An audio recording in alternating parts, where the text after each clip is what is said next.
یک شخص در بنکوک در ویلای لگژری خود نشسته و در لپتاپ خود مصروف بود که ناگهان صدای بلند تصادف یک موتر به گوشش رسید. این شخص بی‌خبر از این که تا چند لحظه دیگر زندگی لگژری و عیاشی و خاتمه می‌یابد، لپتاپ خود را باز گذاشته و به طرف بیرون دوید. قسم به نظر می رسید که یک دختر با موتر تویوتای خود به دروازه این شخص برخورد داشته، اما در اصل یک نی دو نی بلکه پلیس 7 کشور در انتظار همین روز و در جستجوی این شخص بودند.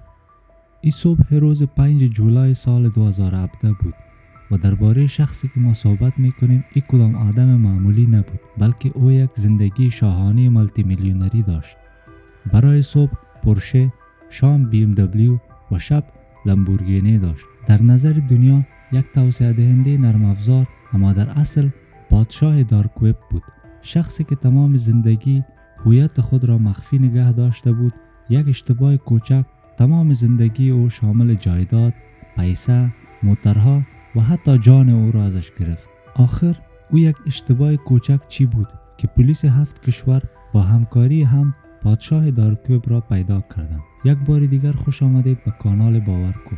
این داستان از سال 2010 که دارک وب آهسته آهسته بین مردم مشهور شده می رفت شروع می شد. دارک وب چهره دوم دنیا است که در آن هر قسم کارهای غیر قانونی صورت می گیرد. از اسلحه و مواد مخدر گرفته تا قرارداد ترور آدمها، تمام کارهای غیر قانونی در آن صورت می گیرد. در اینجا کارهای صورت می گیرد که اگر بشنویم برای ما در کل ناشنا و تعجب آور خواهد بود. در اصل پشت همه این کارها یک دلیل خاص وجود دارد. در دنیا کسانی که کارهای غیر قانونی میکنند میخواهند هویت خود را از پلیس و قانون پنهان نگه دارند. به همین خاطر دارک وب جای امن برای مخفی نگه داشتن هویت به نظر می رسید. قسمی که ما برای استفاده از اینترنت به یک براوزر ضرورت داریم، درست همین قسم کسانی که میخواهند از دارک وب استفاده کنند از براوزرهای مخصوص استفاده میکنند تا هویت آنها توسط سرورهای مختلف پنهان نگه داشته شود که یکی از این براوزرها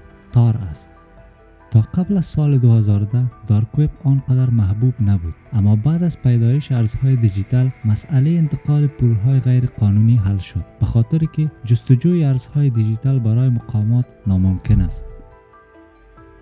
تمام مشکلات در دارک وب حل شده بود. هویت قراردادی ها هم مخفی بود و پول هم به راحتی انتقال می‌یافت. تنها چیزی که کمی آن احساس می‌شد یک وبسایت دارک قابل اعتماد بود که به همین صورت وبسایت سیلک رود یا راه ابریشم ساخته شد که در ظرف یک مدت کم نزد مردم خیلی مشهور شد و رشد چشمگیری داشت. این وبسایت در فبروری سال 2011 شروع به فعالیت نمود که از همان ابتدا حدود 100,000 کاربر داشت.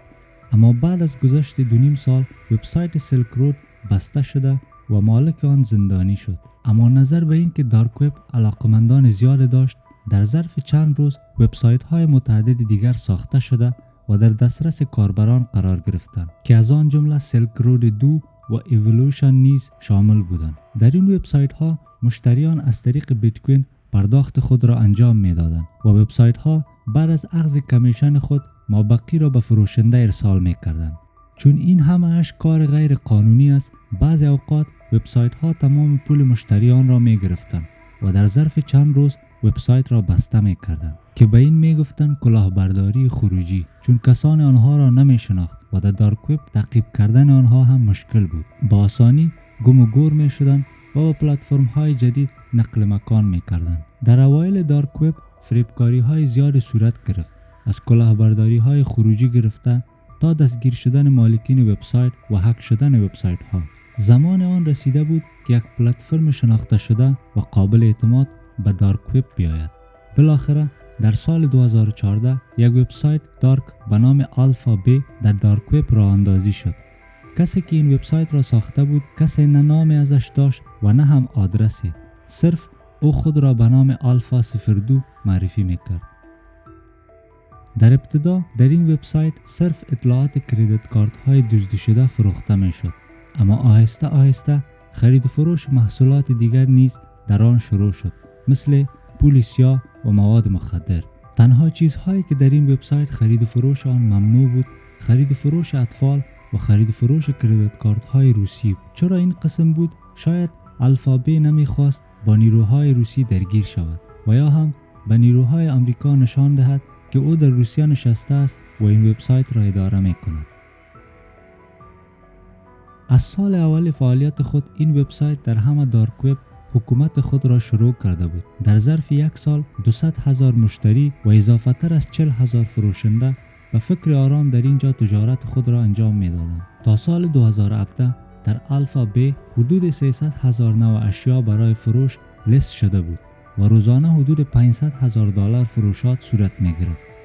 الفا 02 که کسی آن را نمی شناخت از همین فروشات ماهانه $600,000 عاید داشت که به همین خاطر به تنهایی خود به نام پادشاه دارک وب یاد می شد. الفا بی یگانه پلتفرمی بود که بین خریدار و فروشنده در دارک وب قابل اعتماد شده بود. به همین سبب پلیس چندین کشور در جستجوی الفا 02 بودند که ناکام شده بودند. کارآگاهان آمریکایی می‌خواستند موقعیت سرورهای الفا بی را پیدا کنند تا آنها را تعقیب کرده و مرکز اصلی آن حمله کنند. کوشش آنها بر این بود که از طریق بسته کردن وبسایت به الفا 02 برسند. معمولاً پیدا کردن آدرس وبسایت‌های معمولی آنقدر سخت نیست، اما وبسایت‌هایی که در دارک وب قرار دارند توسط براوزر تار کنترل می‌شوند که موقعیت اصلی وبسایت‌ها را در چندین سرور دیگر پنهان می‌کنند. به همین سبب بود که ایالات متحده آمریکا به الفا بی رسیده نمی‌توانست. پس کارآگاهان آمریکایی در این وبسایت به دنبال خرید مواد مخدر شدند تا یک روز فروشنده مواد مخدر اشتباه انجام دهد و آنها را دستگیر کند. اما به این اساس تنها فروشنده مواد مخدر دستگیر می‌شد، ولی مقامات در تلاش دستگیری الفا 02 بودند. الفا 02 خیلی آدم باهوش و محتاط بود. او تمام راه‌های مخفی ماندن را یاد داشت و تا حال هیچ اشتباهی از او رخ نداده بود که باعث دستگیری او شود. اما بالاخره در سال 2017 مقامات یک سرنخ برای رسیدن به الفا 02 پیدا کردند. یک افسر نیروی مبارزه با مواد مخدر به نام رابرت میلر پشت کامپیوتر خود نشسته بود که یک ایمیل دریافت کرد. در این ایمیل درباره الفا 02 بعضی چیزها نوشته بود، اما فرستنده ایمیل معلوم نبود. زمانی که ما خود را در یک پلتفرم راجستر میکنیم، یک مسیج خوش آمد از طرف وبسایت به ما می آید که همین اتفاق در سال 2014 به این آقا افتاده بود که فرستنده این ایمیل به نیروی مبارزه با مواد مخدر بود. ایمیل به این شکل بود که این اشتباه را بعداً الفا 02 متوجه شد و اصلاح کرد. اما این آقا ایمیل اصلی را نزد خود ذخیره کرده بود و در سال 2017 برای نیروی مبارزه با مواد مخدر ارسال کرد. برای سازمان فرستنده این ایمیل فرق نمی کرد. شاید یکی از رقبای الفا بی باشد، شاید هم یک خریدار و یا هم فروشنده مواد مخدر که یکی اینها هم مهم نبود. مهم این بود که سازمان حال مهمترین سرنخ را برای پیدا کردن الفا 02 داشت. زمانی که این ایمیل را جستجو کردند، دریافتند که توسط این ایمیل در شبکه‌های اجتماعی زیاد حساب ساخته شده است. در یکی از این وبسایت‌های فرانسوی به نام اسکایراک این شخص به نام الکس خود را راجستر کرده است. آنها عکس‌های سال 2008 و 2009 الکس را پیدا کردند که به احتمال زیاد فکر می‌کردند که شاید از الفا 02 باشد. به همین ایمیل آدرس در وبسایت دوستیابی راجستر شده بود که در آن آدرس خانه الکس را دریافت کردند که یکی از شهرهای کانادا بود. در وبسایت ذکر شده یک عکس از الکس بود که در آن زمان حدود 17 سال سن داشت و در ایمیل آدرس او 91 شاید به معنای تاریخ تولد الکس باشد. او در سال 2008 از این ایمیل در یک فرم تکنولوژی فرانسوی هم یک پست کرده بود که از نام اختصاری الفا 02 استفاده کرده بود، اما در اخیر همین فرم نام اصلی خود را نیز درج کرده بود، الکساندری کیزس.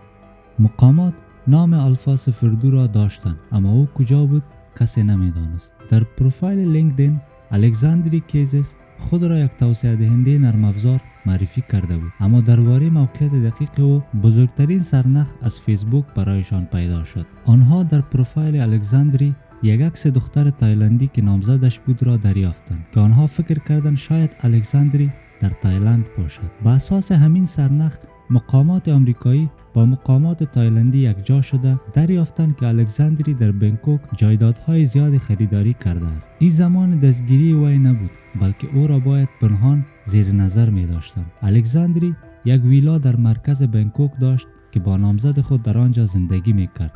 یک ویلای 3 میلیون دلاری خارج از شهر داشت که در آن صرف خوشگذرانی میکرد. تصمیم داشت یک خانه تفریحی در پوکت و قبرس نیز خریداری کند. ماموران پنهاناً بالای هر حرکت وی نظر داشتند.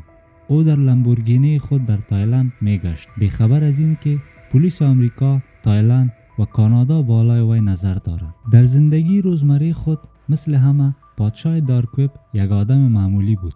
صبح زود از خواب بیدار می شد و معمولا تمام روز در خانه خود می بود.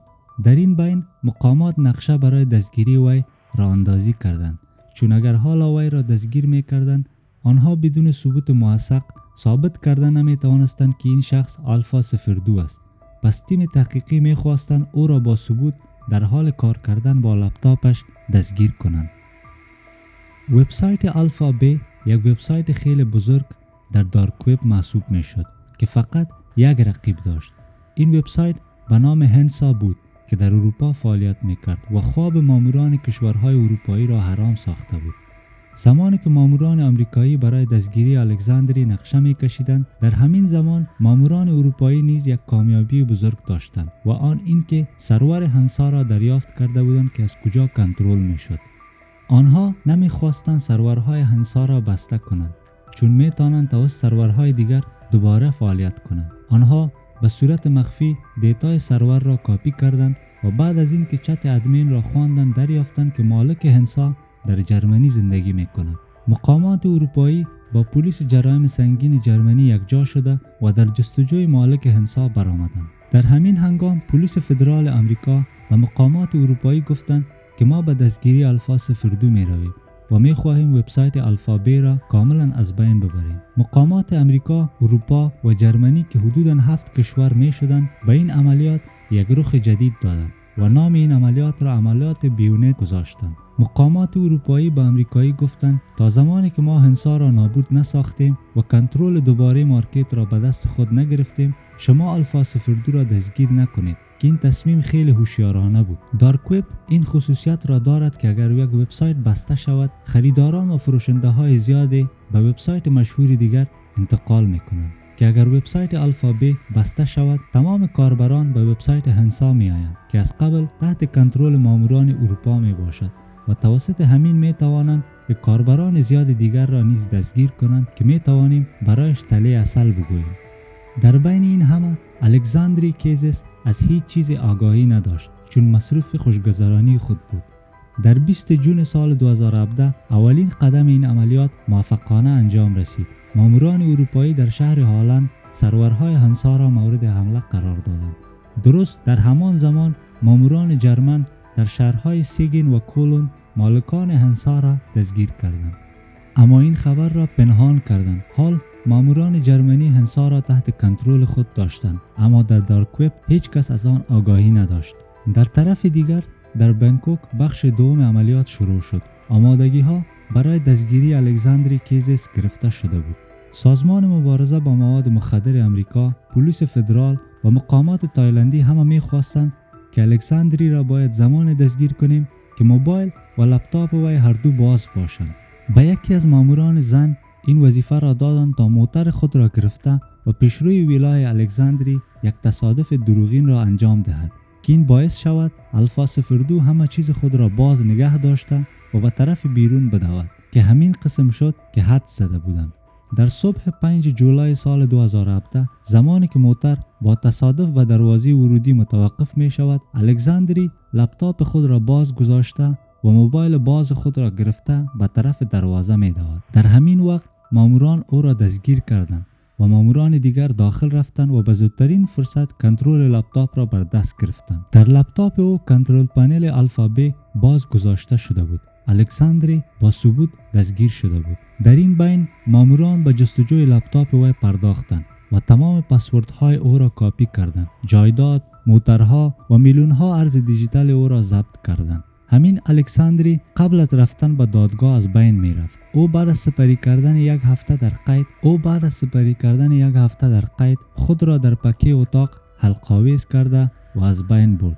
فقط یک اشتباه کوچک تمام چیز پادشاه دارک وب را به شمول جانش ازش گرفت. طرف دیگر قسمی که انتظار میرفت بعد از مسدود شدن الفابی تمام خریداران و فروشنده ها به هنسا انتقال یافتند، بی‌خبر از این که هنسا تحت کنترل پلیس اروپا است. به همین اساس هزاران خریدار و فروشنده جدید دستگیر شدند و بعد از یک هفته هنسا هم برای همیشه بسته شد. در همان روز مقامات امریکایی این خبر را با رسانه ها شریک ساختند و گفتند 2 از بزرگترین وبسایت های دارک وب را از بین بردند. امید است که ویدیوی ما را مثل همیشه لایک و شیر کنید. از کامنت هایتان یک جهان تشکر و سابسکرایب چینل ما فراموشتان نشود.